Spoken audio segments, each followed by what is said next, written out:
Er is geen staf verder met de kraaien ze starig aan. Protte bedrouwen zitten met de handen in het hier. Volop drokte, maar geen meisken. En vooral geen nieuwe jonge meisken. De 19-jarige Sjoerd Hietkamp van wijnbedrijf Vloeren XXL in Dokkum liek het een uitzondering. Mijn huid is extra verder en daardoor had ik er altijd interesse in houden.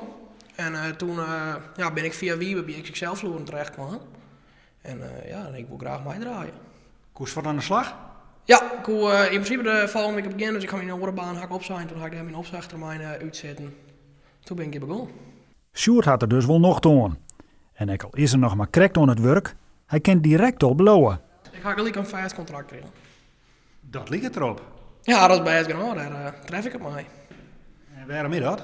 Ja, dat is een grote kwaad in stafveerders, dus daarom ga ik vast contract krijgen en zie je nog maar te springen. Menno de Vries zit al 23 jaar in het vak en maakt Sjoerd opleiden. En dat docht hij graag, want hij zocht de krapte in zijn vak. Ik denk dat het mensen een beeld hebben van dat het heel zwaar werk is, denk ik. In de jeugd, die verzinnen ze leven wat makkelijker.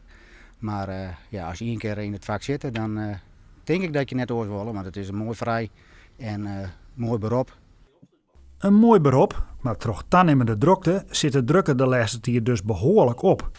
En dat maakt het plannen van opdrachten betierden dreig. De coronacrisis die had al wel wat dingen. Ik qua levering van vleren, dat wordt steeds lastiger, het wordt duurder. Daarin wordt ook wel eens wat uitgesteld naar de meesten toe. En dan moet je contact met de meesten gaan. Van nou jongens, wie krijgt de vlier net leveren? Maar we zien een andere vlier. Of ga je nou even geduld, om het zo maar even te zeggen. Ja, de meesten dat, want de meesten wil graag hun eigen vlier natuurlijk het eerst kleren. Ja, dat is wel een ding.